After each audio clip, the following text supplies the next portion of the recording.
أعوذ بالله السميع العليم من الشيطان الرجيم من حمزه ونفخه ونفسه. بسم الله الرحمن الرحيم. ربي يسر ولا تعسر وتمم بالخير. ربي زدني علما. يا أيها النبي جاهد الكفار والمنافقين واغلظ عليهم ومأواهم جهنم وبئس المصير. يحلفون بالله ما قالوا ولقد قالوا كلمة الكفر وكفروا بعد إسلامهم وهموا بما لم ينالوا وما نقموا إلا أن أغناهم الله ورسوله من فضله فإن يتوبوا يك خيرا لهم من يتولوا يعذبهم الله عذابا أليما في الدنيا والآخرة وما لهم في الأرض من ولي ولا نصير. ومنهم من عاهد الله لئن آتانا من فضله لنصدقن ولنكونن من الصالحين. یہ 3 آیات مبارکہ ہیں. سورہ توبہ کی 10واں سپارہ ہے. آیت نمبر 74 75 73 یعنی 73 to 75. اے نبی کافروں اور منافقوں سے جہاد کیجئے اور ان پر سختی کیجئے اور ان کا اصل ٹھکانہ دوزخ ہے اور وہ لوٹ کر جانے کی بدترین جگہ ہے. اور منافقین اللہ کی قسمیں کھاتے ہیں کہ انہوں نے کوئی بات نہیں کہی حالانکہ انہوں نے ضرور کلمہ کفر کہا تھا اور وہ اسلام لانے کے بعد کافر ہو گئے اور انہوں نے وہ کچھ کرنے کا ارادہ کیا جو وہ نہ کر سکے اور انہوں نے غصہ نہیں نکالا مگر اس بات پر کہ اللہ اس کے رسول نے اپنے فضل سے انہیں غنی کر دیا. پھر اگر وہ توبہ کر لیں تو ان کے لیے بہتر ہوگا اور اگر وہ پھر جائیں لوٹ جائیں تو اللہ انہیں دنیا اور آخرت میں دردناک عذاب دیں گے اور ان کا زمین میں کوئی حمایتی اور مددگار نہیں ہوگا. اور ان میں بعض وہ ہیں جنہوں نے اللہ سے عہد کیا تھا. یہ ان میں کون سے لوگوں کی بات ہو رہی منافقوں کی کہ اگر اللہ نے اپنے فضل سے ہمیں عطا کیا تو ہم ضرور صدقہ خیرات کریں گے اور ہم ضرور صالحین میں سے ہو جائیں گے. یہ ان کا عہد تھا جس عہد سے وہ کیا ہوا مکر گئے. یہاں ایک بات پہلے سے غور کر لیتے ہیں کہ یہ قرآن مجید کی ان آیات میں سے ایک آیت ہے کہ جہاں پر اللہ نے حکم دیا ہے کہ کافروں سے اور منافقوں سے جہاد کیجیے. لفظ جہاد جاہد آپ کو پتہ ہے مجاہدہ اردو میں بولتے ہیں جدوجہد بولتے ہیں. یہی اس سے قرآن مجید کی جو آیت ہے اور اس طرح کی آیات سے لوگ قرآن مجید کو کہتے ہیں کہ یہ دہشت گردی سکھاتی ہے یہ کتاب یا اسلام کو دہشت گرد کہتے ہیں یا مسلمانوں کو دہشت گرد کہتے ہیں. وہ کہتے ہیں کہ یعنی یہ مسلمان قرآن پڑھ کر کیا ہوتا ہے ٹیررسٹ بن جاتے ہیں. تو یہ اس طرح کی باتیں وہ کیوں کہتے ہیں کیونکہ وہ ناسمجھ لوگ ہیں ان کو سمجھ نہیں ہے اس لیے وہ ایسی باتیں کرتے ہیں. قرآن نہ ہی دہشت گردی سکھاتا ہے اور نہ ہی ایسا کوئی حکم دیتا ہے. پہلے ہم اس کو اچھی طرح یعنی ابھی ساری باتیں سمجھنے کے بعد اس کو ہم ڈسکس کریں گے کہ یہ کیا قرآن واقعی ایسی نعوذ باللہ استغفر اللہ جو لوگوں کے ذہن میں ایک بات ہے کہ غالباً یا تو ان کے اندر یہ بات ہے کہ وہ قرآن کو صحیح سمجھ نہیں پاتے یا سیاق و سباق سے بے خبر ہوتے ہیں کہ کانٹیکس کیا ہے بات کیا ہے موقع کیا ہے. ہوتا ہے نا ایک موقع اور محل بھی ہوتا ہے. بے موقع اب ذرا کسی نے اپنی ناک صاف کی نوزی بہہ رہی تھی صاف کی اس نے ٹیشو سے تو آپ نے اس کو یہ تو دیکھا کہ یعنی وہ لوگوں کے سامنے ٹیشو لے کے جو ہے اپنی نوزی صاف کر رہا ہے لیکن آپ یہ نہیں دیکھا کہ اس کو نزلہ ہوا ہے. ٹھیک ہے تو اب ظاہر نزلہ ہوا ہے تو نوزی صاف کرے گا نا بیٹھا ہوا ہے اس میں تو بلا وجہ تو نہیں وہاں پہ اپنی یعنی نوزی صاف کر رہا ہے کہ جو آپ کو گھنا رہی ہے. ایک موقع تھا نا اب وہ باتھ روم جانے کا وقت نہیں تھا تو ظاہر اپنے ٹیشو سے صاف کر دیا تو کوئی ایسی بات تو نہیں ہے آپ کو جو اس سے گھنانے لگ گئی. اب اگر بے موقع ناک میں ہاتھ ڈالے کھڑا ہے تو ظاہر ہے آپ کہہ سکتے ہیں. تو ہر چیز کا ایک موقع اور محل ہوتا ہے نا.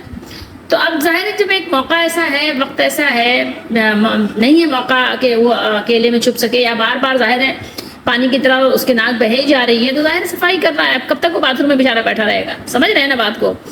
تو موقع اور محل بھی دیکھنا ہوتا ہے. ویسے تھوڑی آپ کو کہہ دیں گے یار وہ بے تہذیب ہے اور اس کو تمیز نہیں ہے محفل میں بیٹھنے کی ایسے تو نہیں. ہاں اگر کوئی ایسا ہے کہ ناک میں ہاتھ ڈالے بیٹھا ہوا ہے محفل میں اور یعنی الٹی سیدھی حرکتیں کر رہا ہے اپنی صفائی کر رہا ہے محفل میں تو پھر تو آپ کہہ سکتے ہیں. مطلب بات سمجھنے کی ضرورت ہے. یہاں پہلے میں یہ مثال دی سمجھانے کے لیے کہ جو لوگ مسلمانوں کو جہادی کہتے ہیں اور فسادی کہتے ہیں اور ٹیررسٹ کہتے ہیں اور آتنکوادی کہتے ہیں دہشت گرد کہتے ہیں ان کو سوچنا چاہیے کہ پہلے یہ آیات پر دیکھیں تو صحیح کانٹیکس بھی تو دیکھیں. ایسے تھوڑی کہ بے موقع قرآن نے ایسے کہہ دیا ہر ایک کو مارتے رہو ہر ایک سے لڑتے رہو ہر ایک سے جہاد کرتے رہو. بات کو سمجھیں گے تو سمجھ آئے گی نا. اور پھر یہ کہ یا تو آپ مانتے ہیں یہ کتاب اللہ کی ہے اور اس پر ایمان لانا ہے، اور پھر ظاہر اس کی ہر بات ماننا ہے، الحمد سے لے کے والناس تک ماننا ہے، اور پھر یا تو کسی کا ایمان نہیں ہے کہ اللہ کی کتاب ہے تو ظاہر اس میں جو چاہے پھر وہ کیڑے نعوذ باللہ نکالتا رہے، پھر اس کی مرضی ہے، پھر اللہ تعالیٰ خود ہی نمٹ لیں گے ان سے۔ لیکن اگر آپ اللہ کی کتاب مانتے ہیں تو پھر آپ کو اعتراض کا کوئی حق ہی نہیں پہنچتا، اس کو سمجھنا پڑے گا، پھر سمجھنے کی ضرورت ہے کہ اللہ کی کتاب ہے تو اللہ تعالیٰ ظاہر ظلم سے پاک ہے اور اللہ تعالیٰ کی ہر بات حکمت سے بھرپور ہے۔ تو پھر اگر آپ اللہ کی کتاب سمجھ کر اس پر ایمان لاتے ہیں تو پھر آپ اعتراض کرنے والے نہیں ہوں گے اور بلا وجہ کے فضول سوالات بھی نہیں کریں گے۔ ہاں، اپنے دل کی تسلی اور تشفی کے لیے آپ سوالات بھی کر سکتے ہیں کہ تاکہ آپ کے دل کو اطمینان ہو، آپ کو قلبی سکون حاصل ہو، جو آپ کے دل میں ایک عجیب قسم کا شک اور شبہ ہے، ڈاؤٹ فل ہیں آپ، تو اس سے آپ کو ظاہر ہے راحت نصیب ہو جائے گی۔ لیکن اگر آپ بنا وجہ کی الٹی سیدھی بات آپ اس لیے کریں گے کہ آپ کو اس پر یقین نہیں ہے اور آپ یقین کرنا بھی نہیں چاہتے، بس ایک بات ہے، ایک بلیم ہے، آپ نے لگا دیا اس کو ماننے والوں پر، تو پھر ٹھیک ہے، وہ پھر اس کا تو حل کسی کے پاس نہیں، اس کا پھر جواب تو اللہ ہی دیں گے، جس کی کتاب ہے وہی جواب آپ کو دیں گے، انسانوں کے بس کی تو بات نہیں ہے۔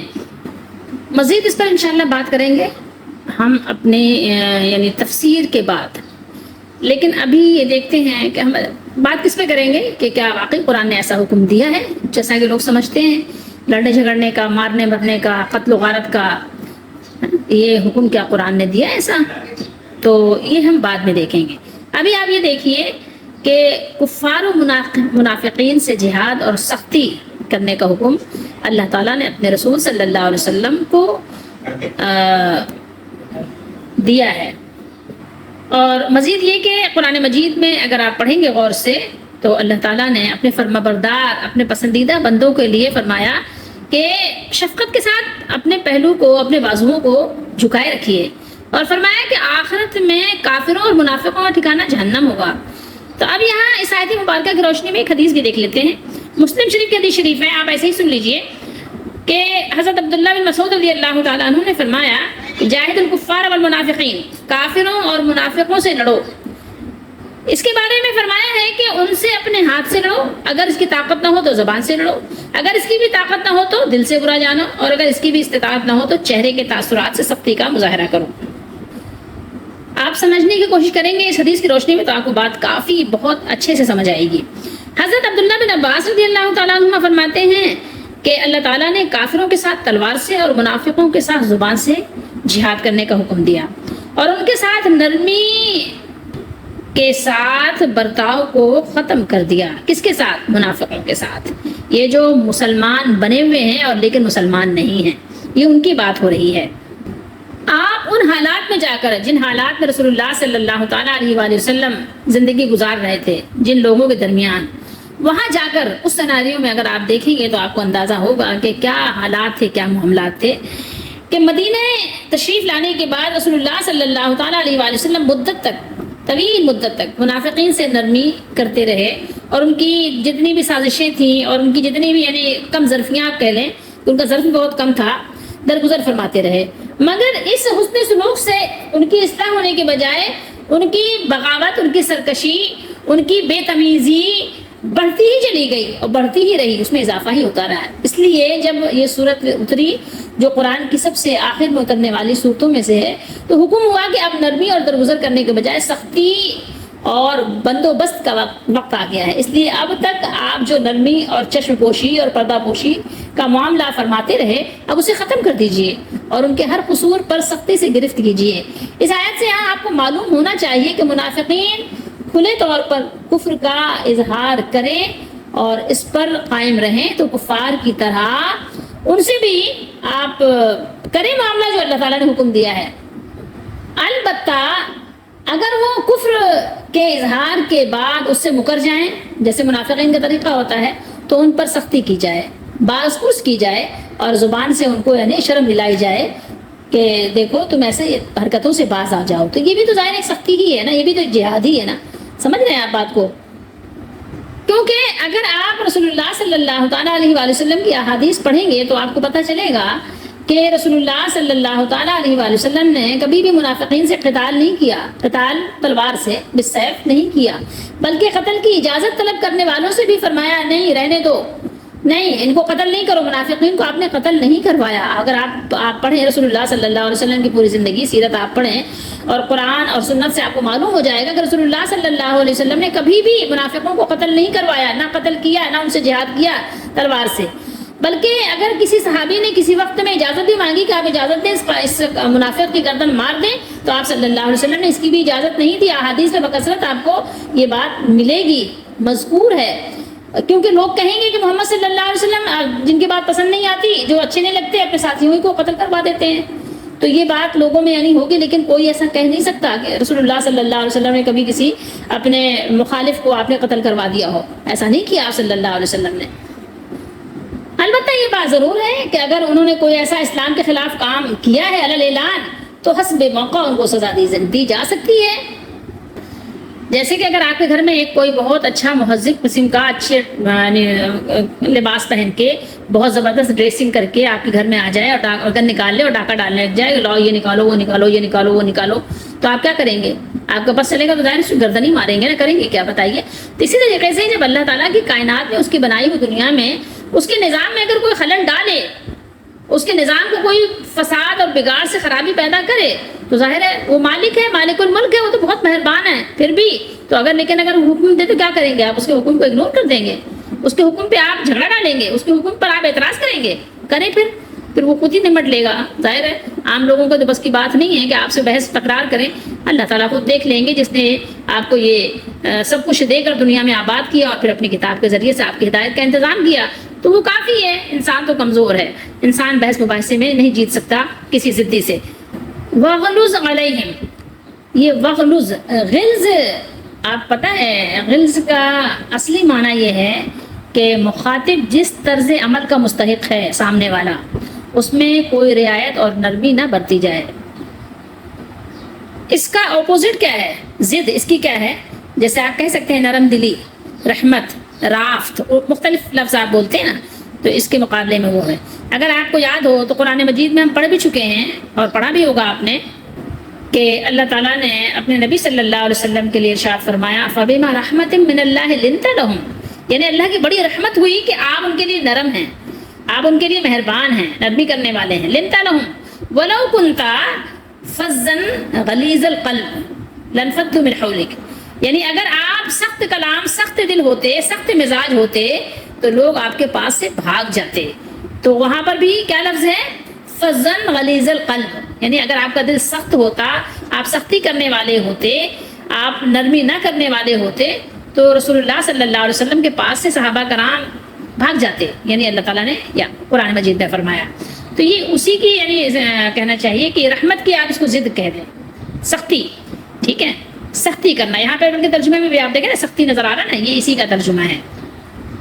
مسلمانوں کے ساتھ نرمی کرنے کا حکم ہے کہ مسلمانوں کے ساتھ آپ مہربانی کریں، ان کی پردہ پوشی کریں، ان کے عیبوں کو چھپائیں۔ کیوں؟ اس لیے کہ وہ اللہ کے فرما بردار ہیں۔ غلطیاں ہو جاتی ہیں نا انسان سے، انسان چونکہ ہے نا تو اس سے غلطی تو ہو سکتی ہے اور ہو بھی جاتی ہے۔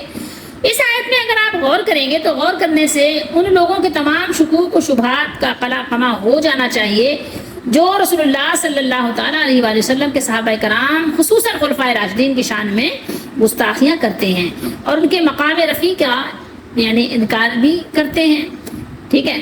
اور کچھ تو ایسے بھی ہیں کہ صحابہ کرام کے ایمان میں ہی نعوذ باللہ شک کرتے ہیں۔ تو اللہ تعالیٰ نے اپنے رسول صلی اللہ علیہ وآلہ وسلم کو یہاں حکم دیا کہ آپ کفار اور مشرکین کے ساتھ آپ نرمی اور عفو و درگزر کا سلوک نہیں کیجیے، بلکہ ان کے ساتھ کیا کیجیے؟ جنگ کیجیے اور ان سے سختی کے برتاؤ کیجیے۔ اور یہ سورہ مبارکہ اس وقت نازل ہوئی جب مکہ فتح ہو چکا تھا اور سارے جزیرہ عرب میں اسلام کی عظمت کا جھنڈا لہرا رہا تھا اور مسلمانوں کو کسی کا اندیشہ نہیں تھا تاکہ یہ کہا جا سکے کہ رسول اللہ صلی اللہ علیہ وآلہ وسلم اسلام کی ظاہری کمزوری کی وجہ سے منافقوں سے سختی نہیں کر سکے۔ جب ہم دیکھتے ہیں کہ آپ صلی اللہ تعالیٰ علیہ وآلہ وسلم کا سلوک اپنے تمام صحابہ اور خصوصاً خلفائے راشدین سے نہایت ہی مشفقانہ، کریمانہ، فیاضانہ تھا، محبت و عنایت کا بادل ہر وقت ان پر برستا رہتا تھا، تو یہ دیکھ کر ہمیں یقین ہو جاتا ہے کہ صحابہ کرام جو نفوس قدسیہ ہیں ایمان و یقین کے پیکر تھے اور رسول اللہ صلی اللہ علیہ وسلم کی 23 سال کی شبانہ روز محنت و تربیت کے یہ شیریں صبر تھے، اس کا نتیجہ تھے۔ اگر ان کو کوئی نادان منافق کہتا ہے نعوذ باللہ استغفر اللہ، تو وہ ان کو نہیں بلکہ کس کو کہتا ہے؟ وہ آپ خود ہی اندازہ لگا لیں یہ الزام کدھر جا رہا ہے، الزام کس کو لگا رہے ہیں آپ سوچ سکتے ہیں، آپ ہم زبان سے وہ بات کہہ بھی نہیں سکتے۔ تو لازمی بات ہے کہ رسول اللہ صلی اللہ علیہ وسلم نے اپنے صحابہ سے ہمیشہ محبت بھرا سلوک کر کے اپنے پیارے پیارے صحابہ اور اللہ کے پیارے پیارے بندوں کے ساتھ ہمیشہ نرمی کا معاملہ کیا. لیکن اگر آپ یہ سمجھتے ہیں کہ رسول اللہ صلی اللہ علیہ وسلم کے صحابہ نعوذ باللہ استغفر اللہ ان میں نفاق تھا، ان کا ایمان یقین کمزور تھا، وہ ایمان کے اس درجے پر نہیں تھے جو اللہ نے بیان کیا ہے نعوذ باللہ استغفر اللہ، تو اللہ تعالیٰ نے تو یہاں منافقوں کے ساتھ سختی کرنے کا حکم دیا ہے، اور رسول اللہ صلی اللہ علیہ وسلم نے تو ان پر سختی نہیں کی، صحابہ پر تو کبھی بھی سختی نہیں کی. تو آپ نے تو جو محبت بھرا سلوک کیا تو محبت بھرا سلوک کر کے گویا کہ آپ صلی اللہ علیہ وسلم نے قرآن کی آیت کو ہی نہیں مانا، آپ نے قرآن کی نعوذ باللہ آیت کی حکم ادھوری کر دی، اپنے رب کریم کی حکم ادھوری کر دی. تو آپ کیا کہیں گے نعوذ باللہ استغفر اللہ؟ کہاں جائیں گی یہ باتیں؟ کہاں جائیں گی؟ سوچیں تھوڑی دیر کے لیے، غور کریں نا. غور کی قرآن تو آپ کو دعوت دیتا ہے کہ آپ غور و فکر سے کام لیں. یحلفون باللہ ما قالوا، اللہ کی قسمیں کھاتے ہیں کہ انہوں نے کوئی بات نہیں کہی. ٹھیک ہے، کیا کہ انہوں نے لقد قالوا کلمۃ الکفر، انہوں نے کوئی کفریہ کلمات کہا ہی نہیں، وہ قسمیں کھاتے ہیں، حلف اٹھا لیتے ہیں. تو یہاں خصوصیت سے منافقوں کی بات ہو رہی ہے کہ ان کا حلف اٹھانا کوئی مسئلے والی بات ہی نہیں تھی. جھوٹ بولنا، جیسے آج آپ اپنے دور میں لوگوں کو دیکھ سکتے ہیں کہ جھوٹ بولنا کوئی بات ہی نہیں ہے، جتنا چاہتے ہیں جھوٹ بول لیتے ہیں، جھوٹی قسمیں بھی کھا لیتے ہیں، لوگوں کو تشفی کر دیتے ہیں قسموں کو ڈھال بنا کر کہ قسم کھائی اور یہ جا وہ جا. تو منافقین کا بھی یہی حال تھا. یہ منافقین جو دل سے ایمان نہیں لائے تھے بلکہ دنیاوی فائدہ لالچ کی وجہ سے محض دنیاوی مفاد اور ان کے نزدیک دنیاوی چیزیں ساز و سامان ہی اور سیاسی مصلحتوں کے پیش نظر یہ مسلمانوں کے ساتھ ملے ہوئے تھے. جب وہ الگ اپنی محفلوں میں بیٹھتے تو اسلام اور رسول اسلام صلی اللہ علیہ وسلم کے خلاف گستاخیاں کرتے، اور جب بھی ان کا راز فاش ہوتا تو اپنی کہنا چاہیے کہ خجالت مٹانے کے لیے، اپنی برات ثابت کرنے کے لیے جھوٹی جھوٹی قسموں کے پل باندھ دیتے کہ واللہ باللہ ہم نے ہرگز یہ بات کہی نہیں تھی، اللہ کی قسم اللہ تعالیٰ ہم نے تو ایسی بات نہیں کی، اللہ گواہ ہے، نعوذ باللہ اس طرح کی باتیں وہ کرتے تھے. تو اللہ تعالیٰ فرماتے ہیں کہ ان کی جھوٹی قسموں سے تم اللہ کو دھوکہ دینا چاہتے ہو. بتاؤ تم کیا اپنے مالک کو دھوکہ دینا چاہتے ہو جو سب رازوں کا جاننے والا ہے؟ تم نے یہ باتیں کہیں اور اظہار اسلام کے بعد پھر کفر اختیار کر لیا. جب منافقین جھوٹی جھوٹی قسمیں کھا لیتے تو اللہ تعالیٰ ان کا راز کھولتے تھے، پھر کیا کرتے؟ لیکن وہ اپنے ظاہر باز نہیں آتا نا، جب انسان کو ایک چیز کی عادت پڑ جائے، لت پڑ جائے تو باز نہیں آتا. تو منافقین بھی یہی ان کا بھی حال تھا کہ جب موقع ہوتا قسمیں کھا لیتے، اور جب اپنی نجی محفلوں میں مجلسوں میں بیٹھتے تو کفریاں باتیں کرتے، اور جب پردہ چاک اور راز فاش ہونے پر وہ جھوٹی قسمیں کھا کر اور لوگوں کو تسلی دلانے کے لیے اپنی باتوں سے کبھی مکر جاتے تھے کہ نہیں میں نے تو کہا ہی نہیں ہے. جب گواہیوں سے بات ثابت ہو جاتی کہ بھائی گواہ بھی مل جاتے تو بہانہ بنا لیتے. بہانہ کیا بناتے؟ ارے وہ تو ایسے راستہ گزارنے کے لیے، ایسے وقت گزاری کے لیے، ارے وہ تو ہم ایسی جو ہے نا کچھ دل لگی کی باتیں مزاح کر رہے تھے، مزاح سے مذاق کر رہے تھے، دل بہلا رہے تھے، راستہ کٹھن تھا، مشکل تھا، طبیعت پریشان تھی، تو بس ایسے تھوڑا سا دل بہلانے کے لیے دل لگی میں ایسی باتیں کر رہے تھے. ہمارا کوئی یہ مقصد تھوڑی تھا، ہمارا کوئی وہ مقصد تھوڑی تھا. نعوذ باللہ تم لوگ تو ہر بات کو گستاخی کہہ دیتے ہو، ہر بات کو بے ادبی کہہ دیتے ہو، ایسا تھوڑی تھا ہمارا کوئی مقصد. تو آپ لوگوں نے تو اس کو ہر بات کو سنجیدہ ہی لے لیتے ہو، ہر بات پہ آپ لوگ بالکل سیریس ہو جاتے ہو. ایسی بات نہیں ہے یار، بات سمجھا کرو یار. تم لوگ بہت سطحی سوچ کے لوگ ہو، بہت کنزرویٹو ذہن رکھتے ہو، تمہاری سوچیں بہت گھٹیا ہیں یار، ایسا تھوڑی ہوتا ہے. تو اور پھر اس کے بعد کیا کرتے تھے؟ یار میں قسم کھا لیتا ہوں اللہ کی قسم، اور اپنی قسموں کو بطور ڈھال استعمال کرتے تھے. وہ بس یہ ان کا طریقہ تھا، ان کا طور تھا، ان کی رسم و رواج اور ان کا جو ہے ایک مزاج بن چکا تھا. ایمان والوں کے لیے یہاں سبق ہے، وہ یہ ہے کہ آپ جھوٹی باتیں بول کر، جھوٹی قسمیں کھا کر، جھوٹے حیلے بہانے کر کے لوگوں کو تسلی کرا سکتے ہیں، لوگوں میں آپ نیک نام بن سکتے ہیں، لیکن اللہ کی بارگاہ میں، اللہ کے دربار میں، اللہ کے جناب میں آپ نیک نہیں بن سکتے جب تک کہ آپ دل سے مخلص نہ ہوں. یہ بات آپ کو سمجھنا چاہیے. آپ لوگوں میں نیک بنے یا نہ بنے، اللہ کے دربار میں، اللہ کے نزدیک نیک بننے کی کوشش کریں، وہی نیکی آپ کے کام آئے گی. ہمہ کہتے ہیں نا کسی ارادے کو، ابھی تفصیل میں نہیں جائیں گے. ہمو یعنی یہاں جمع کا صیغہ ہے کہ انہوں نے ایک ارادہ کیا تھا. کس چیز کا ارادہ انہوں نے کیا تھا؟ رسول اللہ صلی اللہ علیہ وسلم کو شہید کرنے کا. کہنے کہ نہ رہے باس نہ بجے باسری. یہ بات ہے اس وقت کی کہ جب آپ صلی اللہ علیہ وسلم غزوہ تبوک سے آپ لوٹ کر آئے تھے تو آپ کی واپسی پر منافقین نے رسول اللہ صلی اللہ علیہ وسلم کے خلاف ایک پلان کیا تھا جس میں وہ کامیاب نہیں ہو سکے تھے، یعنی اس کو وہ پا نہیں سکے تھے، حاصل نہیں، بما لم ینالو، جس کو وہ حاصل نہیں کر سکے تھے. کیا تو تھا لیکن اس میں کامیاب نہیں ہوئے تھے. تو اللہ تعالیٰ نے بیان کیا ہے کہ اصل میں 10-12 منافقین رسول اللہ صلی اللہ علیہ وسلم کے پیچھے لگ گئے. ایک گھاٹی تھی، جیسے آپ نے دیکھا ہوگا جب گھاٹی یعنی جو کھائی ٹائپ کی ہوتی ہے نا گہرائی میں، تو اس کے اوپر آپ نے دیکھا ہوگا کہ وادی کچھ اونچی بھی ہوتی ہے نا، جہاں راستے منڈیریں بنی ہوتی ہیں. اس پر رسول اللہ صلی اللہ علیہ وسلم چل رہے تھے اپنی اونٹنی پر سوار ہو کر، اور 10-12 منافقین آپ کے پیچھے لگ گئے، جہاں رسول اللہ صلی اللہ علیہ وسلم باقی جو لشکر تھا اس سے الگ، یعنی تقریباً آپ سمجھیں کہ تنہا گزر رہے تھے. ان کا منصوبہ یہ تھا کہ آپ صلی اللہ علیہ وسلم پر حملہ کر کے آپ کا کام تمام کر دیں گے، یعنی آپ کو شہید کر دیں گے. اس کی اطلاع اللہ تعالیٰ نے اپنے رسول صلی اللہ علیہ وسلم کو وحی کے ذریعے سے دے دی، جس سے آپ صلی اللہ علیہ وسلم نے اپنا بچاؤ کر لیا. یعنی آپ کو کہا گیا کہ آپ ہوشیار ہو جائیں اور یہاں سے آپ ہٹ جائیں اور آپ چوکنا رہیں، ارد گرد دیکھتے رہیں کہ یہ پیچھے آپ کے ہیں، ٹھیک ہے، آپ کے ارد گرد منافقین ٹہل رہے ہیں اور ان کی نیتیں خراب ہیں، یہ آپ کو اس طرح نقصان پہنچانا چاہتے ہیں. تو آپ صلی اللہ علیہ وسلم نے اپنا بچاؤ کر لیا، اللہ تعالیٰ نے آپ کی حفاظت فرمائی. تو اللہ نے فرمایا کہ چاہتے تو تھے، ارادہ تو ایسا تھا ان کا، لیکن وہ اپنے ارادے میں اللہ تعالیٰ نے ان کو کامیاب نہیں ہونے دیا، وہ کامیاب نہیں ہو سکے. اور یہاں آگے اللہ نے فرمایا کہ اور انہوں نے غصہ نہیں نکالا مگر اس بات پر کہ اللہ اس کے رسول نے اپنے فضل سے انہیں غنی کر دیا. دیکھیے اب یہاں پر بھی بہت غور طلب بات ہے نا، لوگ عجیب سے یہاں قرآن مجید سے مسئلے نکال کے ثابت کرنا شروع کر دیتے ہیں، یہ ثابت ہو گیا وہ ثابت ہو گیا. بھائی ثابت کچھ نہیں ہوتا، جو بیان ہوتا ہے وہی بیان ہوتا ہے. آپ اپنی مرضی سے ثابت نہیں کر سکتے کہ ہاں اپنی مرضی سے جو چاہیں جہاں سے چاہیں قیاس کر کے ثابت کر دیں. بہرحال یہاں پر یہ دیکھیں کہ اللہ تعالیٰ نے یہاں بیان کیا ہے کہ جب یہ مسلمان سب ہجرت کر کے مدینہ شریف تشریف لائے اور مدینے کو مرکزی حیثیت حاصل ہو گئی، ایک مرکز بن گیا مسلمانوں کا، تو جس کی وجہ سے وہاں تجارت اور کاروبار کو بھی فروغ ملا اور اہل مدینہ کی جو معاشی حالت تھی وہ بھی بہت اچھی ہو گئی. منافقین مدینے کو بھی اس سے خوب فائدہ حاصل ہوا، منافقین کو بھی خوب ملا.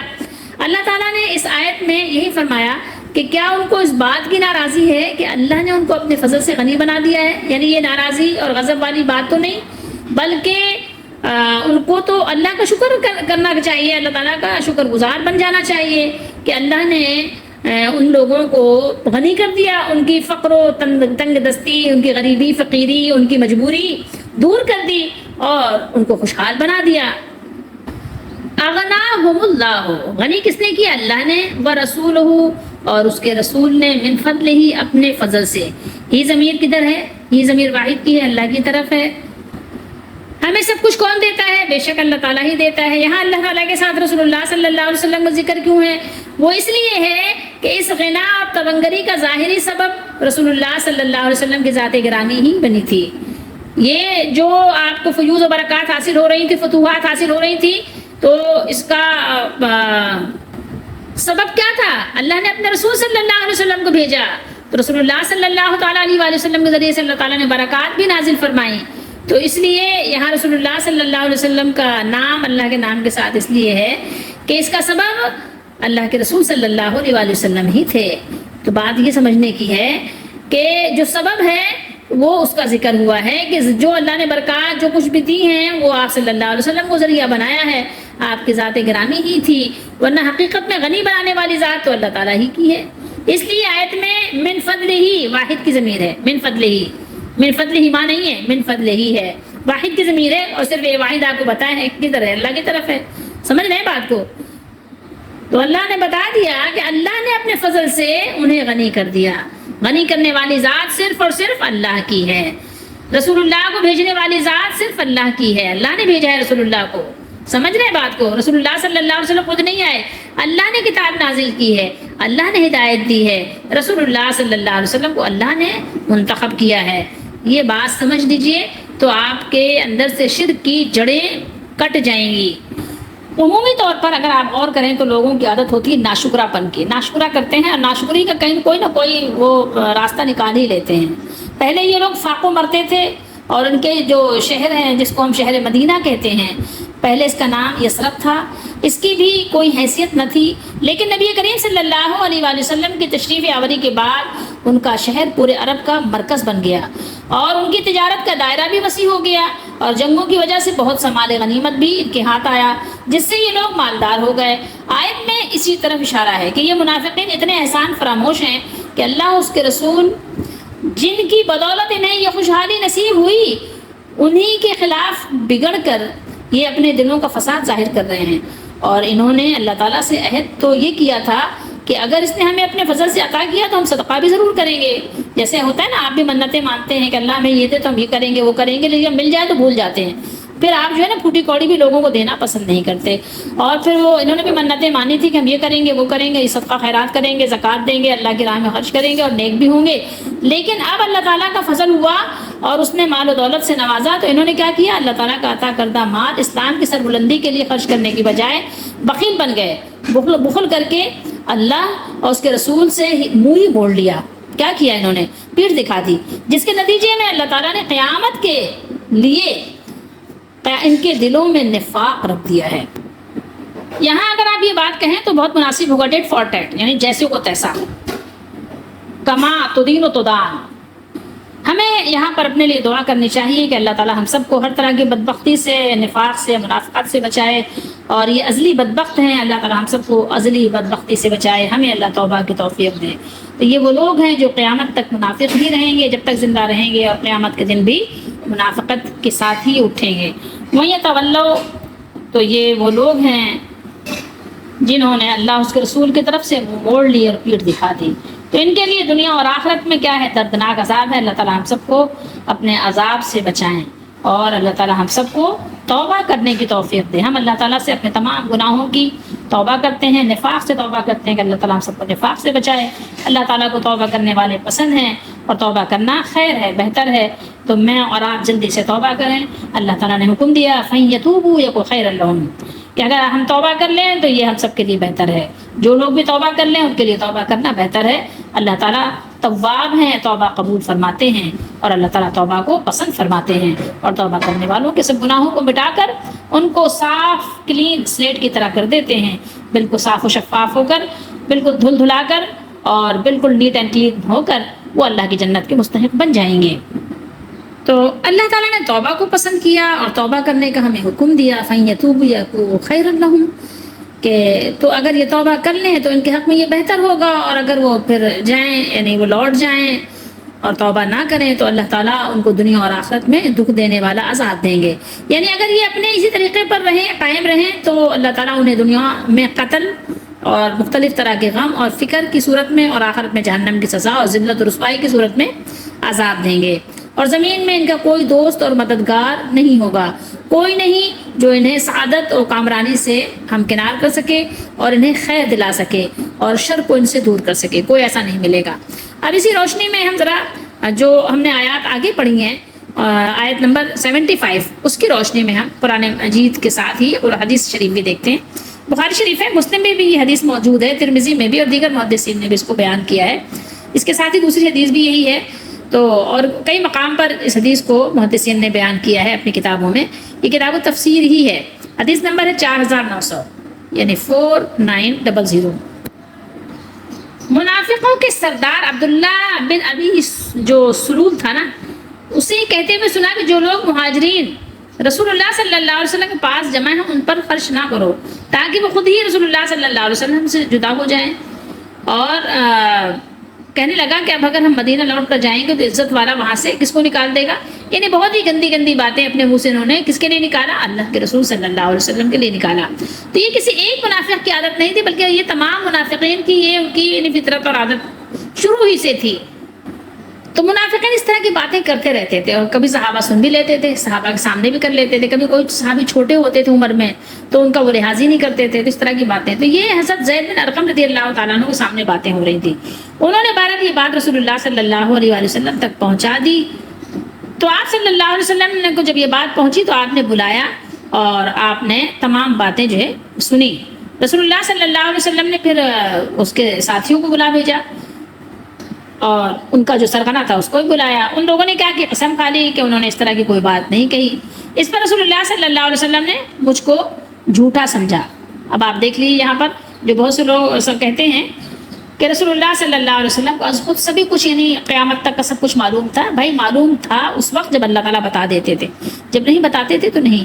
تو بہرحال وہ آپ صلی اللہ علیہ وسلم نے، ظاہر ہے کبھی ایسا ہوتا ہے نا کہ انسان سننے میں سمجھنے میں کوئی خطا ہو جاتی ہے، اور اگر عمر میں چھوٹا ہو تو ظاہر ہے کبھی ایسا بھی ہوتا ہے کہ بات کہنے میں، سمجھانے میں، بتانے میں اونچ نیچ آگے پیچھے ہو جاتی ہے. تو آپ نے عبداللہ کو سچا سمجھا، اور مجھے اس کا کہہ رہے اتنا صدمہ ہوا کہ ایسا کبھی نہیں ہوا تھا، اتنا نہیں صدمہ اس سے پہلے کبھی نہیں ہوا تھا۔ اور پھر میں گھر میں بیٹھ رہا، یعنی ہوتا ہے شرمندگی کبھی بچوں کو کہ آپ کو کوئی جھوٹا سمجھ لے، کہ اور وہ بھی یعنی ایسی شخصیت، اتنی بڑی ہستی، کوئی معمولی ہستی تو نہیں، اللہ کے رسول صلی اللہ علیہ وسلم، آپ سمجھ سکتے ہیں اتنی بڑی ہستی کے سامنے اگر آپ کی یعنی ذلت ہو جائے، توہین ہو جائے، آپ اس کی نظر میں جھوٹے ہو جائیں، آپ کی بات یعنی آپ ناسمجھ ہو جائیں، تو ایک شرمندگی از خود آپ فیل کر سکتے ہیں کہ اگر کبھی کے ساتھ ایسا ہو تو کاٹو تو خون نہیں۔ تو ظاہر وہ گھر میں بیٹھ رہے ہیں۔ میرے چچا نے کہا کہ میرا خیال نہیں تھا کہ رسول اللہ صلی اللہ علیہ وسلم تمہاری تکذیب کریں گے، یعنی تمہیں جب غلط سمجھیں گے اور تم پر ناراض ہوں گے۔ پھر اللہ تعالیٰ نے یہ صورت نازل فرمائی، جب منافقین آپ کے پاس آتے ہیں، اس کے بعد نبی کریم صلی اللہ علیہ وسلم نے مجھے بلوایا۔ اب آپ دیکھیے کہ اللہ تعالیٰ نے پھر ان کی گواہی دی، اور اللہ نے یعنی سورہ مبارکہ میں یہ بات نازل کر دی کہ منافقین جھوٹے ہیں، یہ جھوٹ بولتے ہیں اللہ کے نبی صلی اللہ علیہ وآلہ وسلم کے شان میں، انہوں نے بدتمیزیاں کی تھیں، اور جو بات آپ کو زید بن ارقم نے بتائی تھی وہ سچی ہیں۔ تو آپ صلی اللہ علیہ وسلم پر جب یہ آیات نازل ہوئی تو آپ نے ان کو بلایا، اور بلانے کے بعد اس سورہ مبارکہ کی تلاوت فرمائی اور فرمایا اے زید، اللہ تعالیٰ نے تم کو سچا کر دیا ہے، ان اللہ قد صدقک یا زید۔ اور یہ حدیث نمبر 4901 پر بھی موجود ہے، آپ پڑھیں گے تو آپ کو سمجھ آئے گی اور آپ کو اندازہ ہوگا کہ دین ہم تک کیسے پہنچا ہے اور دین کے کتنے دشمن تھے۔ صحابہ کرام کا مقام و مرتبہ اسی لیے بہت بلند و بالا ہے، دیکھ کر تصدیق کرنا، وقت و حالات کے حساب سے ماننا بہت بڑی بات تھی۔ پیچھے سے تو ظاہر ہے ہاں میں ہاں ملا لینا، بس زبان سے کچھ اور دل سے کچھ اور کچھ، تو آپ کا تو بس اللہ نے پردہ رکھ ہی دیا۔ تو بہرحال یہاں دیکھیں حدیث نمبر 4330 پر بھی دیکھ لیں، 4330، آپ یہاں دیکھیں کہ یہاں پر بھی رسول اللہ صلی اللہ علیہ وسلم کے کچھ بیان ہے، اور آیت سے یعنی کچھ مطابقت بھی ہے، مناسبت بھی ہے، اس کو دیکھ لیجئے۔ جو ہم نے آیت تلاوت کی وَمَا نَقَمُوا إِلَّا أَنْ أَغْنَاهُمُ اللَّهُ وَرَسُولُهُ مِنْ فَضْلِهِ، اور ان کو جو سارا غصہ تھا وہ غصہ نہیں تھا مگر اسی لیے کہ اس بات پر کہ اللہ اس کے رسول نے اپنی مہربانی سے ان کو دولت مند غنی کر دیا۔ تو اب یہاں پر آپ دیکھیں کہ ایک آیت ہے، جب انصار نے کچھ باتیں کی تھیں تو اس سے بھی مناسبت ہے، تو میں نے کہا آپ یہ حدیث بھی دیکھ لیجئے کہ آپ صلی اللہ علیہ وسلم نے جب انصار کو جمع کیا تھا تو آپ صلی اللہ علیہ وسلم نے فرمایا تھا یا معاشر الانصار الم اجبکم ضلالا فہداکم اللہ بی وکنتم متفرقین فالفکم اللہ بی وعالتا فاغناکم اللہ بی۔ آپ صلی اللہ تعالیٰ علیہ وسلم نے ارشاد فرمایا کہ کیا میں نے تمہیں گمراہ نہیں پایا تھا، پھر اللہ تعالیٰ نے میری وجہ سے تمہیں ہدایت عطا فرما دی۔ تم جدا جدا تھے، اللہ تعالیٰ نے میری وجہ سے تمہیں متحد کر دیا، اور تم فقیر تھے، اللہ تعالیٰ نے میری وجہ سے تمہیں دولت مند کر دیا۔ رسول اللہ صلی اللہ علیہ وسلم جب بھی کوئی بات فرماتے تو انصار جواب میں عرض کرتے اللہ اس کا رسول ہی سب سے زیادہ احسان فرمانے والے ہیں۔ تو سمجھنے کی ضرورت یہ ہے ہمیں اس قرآن مجید کی آیت اور حدیث کے ساتھ کہ اللہ تعالیٰ نے ہمیں ہدایت اپنے نبی صلی اللہ علیہ وسلم کے ذریعے سے دی ہے، یہ بات سمجھنے کی ہے۔ اور یہ جو حدیث ہے اس کا یعنی سیاق و سباق آپ دیکھیں کہ جب آپ صلی اللہ علیہ وسلم فتح مکہ کے بعد جب غزوہ حنین کے موقع پر بہت سارا مال و غنیمت لے کر آپ آئے تھے، تو یہ اس وقت کی بات ہو رہی ہے جب آپ صلی اللہ علیہ وسلم نے نئے مسلمانوں کو مال تقسیم کیا تھا، جو کہ ابھی ہم نے سورہ توبہ نہیں پڑھا تھا، یعنی تالیف قلب کے لیے مال نئے مسلمانوں کو دینا یا ان کافروں کو دینا کہ جو مسلمان کی طرف مائل ہو جائیں۔ اور پھر آپ صلی اللہ تعالیٰ علیہ وآلہ وسلم نے ان کی تعریف بھی بیان فرمائی، انصار صحابہ کرام کی تعریف بھی بیان فرمائی، اور آپ صلی اللہ علیہ وآلہ وسلم نے ان کو فرمایا کہ کیا تم اس پر خوش نہیں ہو کہ جب لوگ اونٹ اور بکریاں لے کر جا رہے ہوں تو تم اپنے گھروں کی طرف رسول اللہ صلی اللہ علیہ وسلم کو ساتھ لیے جا رہے ہوگے؟ کیا بات ہے، کیا شان ہے ان کی۔ اگر ہجرت کی فضیلت نہ ہوتی تو میں بھی انصار کا ایک آدمی بن جاتا، ایک فرد ہوتا۔ لوگ خواہ کسی گھاٹی یا وادی میں چلیں، میں تو انصار کی وادی اور گھاٹی میں چلوں گا۔ انصار اس کپڑے کی طرح ہیں، یعنی استر جو ہمیشہ جسم سے لگا رہتا ہے، اور دوسرے لوگ اوپر کے کپڑے کی طرح ہیں۔ سبحان اللہ، کیا بات ہے، کیا تعریفی کلمات ہیں، اور یہ کس کے ہیں؟ یہ رسول اللہ صلی اللہ تعالیٰ علیہ وآلہ وسلم کے الفاظ ہیں۔ بہت یعنی کہنا چاہیے کہ سنہرے حروف سے یعنی سنہرے قلم سے لکھنے والے یہ حروف ہیں۔ تو بہرحال بہت ہی خوبصورت باتیں ہیں، اللہ تعالیٰ ہم سب کو قرآن و سنت کے مطابق اپنی زندگی کو بنانے کی توفیق دیں۔ تو اب آئیے دیکھ لیتے ہیں اس بات کو کہ رسول اللہ صلی اللہ علیہ وسلم کا اخلاق تو خود قرآن گواہی دے رہا ہے کہ انک لعلی خلق عظیم، آپ کا اخلاق یعنی بہت ہی بلند پائے کا ہے اس تک تو کوئی پہنچ نہیں سکتا، اتنا بلند ہے کہ وہاں تک پہنچنا ہم لوگوں کے بس کی بات ہی نہیں ہے، کوئی وہاں تک نہیں پہنچ سکتا کتنا ہی وہ پرواز بلند کرے۔ تو اب یہ دیکھنا ہے کہ اللہ تعالیٰ نے یہاں جو بات کی ہے تو کن لوگوں سے کی ہے، باغیوں سے بات ہوئی ہے۔ اس طرح آپ سمجھ لیں جیسے کہ آپ کے ملک کا جو بادشاہ ہے اگر اس سے کوئی بغاوت کرے تو بادشاہ کیا حکم دے گا؟ یہ تو عارضی بادشاہ ہے، یہ تو حقیقی بادشاہ ہے بھی نہیں، اس کی تو عارضی حکومت ہے۔ تو اگر آپ کے ملک میں کوئی ڈاکہ ڈالے، آپ کی سرحد کو کوئی پار کرے، بغیر ویزے کے بغیر پاسپورٹ کے آپ کے ملک میں کوئی داخل ہو جائے تو آپ کی فوجیں ان کے ساتھ کیا سلوک کریں گی؟ کبھی آپ نے اس کے بارے میں سوچا؟ نہیں سوچا تو سوچے نا پھر۔ تو اسی طریقے سے اگر اللہ کے ملک میں کوئی بغاوت کرے اور اگر اللہ تعالیٰ اس پر حکم دے کہ ان کے ساتھ غیظ و غضب والا معاملہ کریں تو اس میں آپ لوگوں کو کیوں اتنا برا لگتا ہے؟ سوچے نا، آپ نے بھی جیلیں کیوں بنائی ہوئی ہیں؟ آپ نے جیلوں میں قیدیوں کو کیوں رکھا ہوا ہے؟ آپ جیلوں میں قیدیوں کو تھانوں میں کیوں مارتے ہیں؟ تو اس پہ بھی سوچے نا، یہ بھی تو ظلم ہے نا۔ آپ قرآن کی بات آتی ہے تو آپ کہتے ہیں یہ ظلم ہے، یہ ستم ہے، یہ بہت یعنی برا سلوک ہے اور یہ ظالمانہ ہے، نعوذ باللہ استغفر اللہ۔ جب مالک حقیقی بات کریں جس نے مجھے اور آپ کو پیدا کیا تو ہماری زبانیں جس نے دی، ہماری تو زبانیں اتنی لمبی کر لیتے ہیں کیونکہ اس نے اختیار دے کے بھیجا ہے دنیا میں، تو اتنی لمبی لمبی زبانیں ہوتی ہیں کہ ہم اپنے مالک پہ اعتراضات کرنا شروع کر دیتے ہیں۔ اللہ نے فرمایا نا کہ انسان کو اللہ نے پیدا کیا پھر وہ ایسا جھگڑالو ہو گیا کہ اپنے مالک سے ہی جھگڑا کرتا ہے، اپنے مالک سے بحث اور مباحثہ اور تکرار کرتا ہے، الجھتا ہے بلا وجہ شک و شکوک اور شبہات پیدا کرتا ہے۔ تو آپ سوچیں نا کہ آپ نے جیلیں کیوں بنائی ہوئی ہیں؟ کیا جیل میں قیدیوں کو رکھنے والے پھر آپ ظالم نہیں ہیں؟ کہ آپ نے قیدیوں کو جیل میں رکھا ہوا، آپ نے تھانے اور پولیس کا نظام اور محکمے کیوں قائم کیے ہوئے ہیں؟ آپ بتائیں نا، پھر یہ بھی تو ظلم ہونا چاہیے کہ آپ نے جو پولیس کے محکمے قائم کیے ہیں وہ پکڑ کے لے جاتے ہیں، جو کٹہروں میں بند کرتے ہیں، جو ان کو مارتے پیٹتے ہیں، جو ان پہ کوڑے برساتے ہیں، جو ان کو جو ہے پتلی سی دال اور عجیب سی روٹیاں دیتے ہیں، مطلب یعنی گھٹیا قسم کے آٹے کی ان کو روٹیاں دیتے ہیں، جب ان کا یعنی وہ بیمار آزار ہو جائے ان کا علاج بھی نہیں کرتے ہیں، کبھی ان کو ٹانگ دیتے ہیں، کبھی ان کے ناخن نکالتے ہیں، کبھی ان کے ساتھ کوئی ظلم کرتے ہیں، کبھی کوئی، حالانکہ وہ کوئی اتنے بڑے مجرم بھی نہیں ہوتے کہ جو ان کو یہ سزا دی جائے، جو ان کو آپ اذیت ناک سزائیں دیتے ہیں، کسی کو مہینوں کی، کسی کو دنوں کی، کسی کو سالوں کی، کسی کو عمر قید کی، اور اس میں طرح طرح کی ان کو تکلیف دیتے ہیں اور ان کو حبس بیجا میں رکھتے ہیں، تو یہ سب پھر کیا ہے؟ کیوں کرتے ہیں ایسا؟ اپنے اوپر غور کرتے ہیں آپ کبھی؟ اگر نہیں کرتے تو پھر قرآن پہ اعتراض کرنے کے لیے آپ کو کیوں خیال آ جاتا ہے؟ اس مالک کو جس نے آپ کو پیدا کیا ہے، پھر آپ کو پتہ ہے کہ آپ کو موت بھی دے گا، وہ آپ مر جائیں گے، پھر آپ کیا جواب دیں گے؟ اگر آپ غلط اور جھوٹے ہوئے تو آپ مالک کو اپنے مرنے کے بعد کیا جواب دیں گے؟ کبھی آپ نے اس کے بارے میں سوچا؟ نہیں سوچا تو سوچیں۔ اگر وہ ساری چیزیں جو آپ دنیا میں کر رہے ہیں لوگوں کے ساتھ اگر وہ سوچ لیں تو پھر قرآن مجید کی آیات کو آپ سچا بھی مانیں گے اور کبھی بھی اس پر اعتراض بھی نہیں کریں گے اور شکوک و شبہات بھی نہیں پیدا کریں گے۔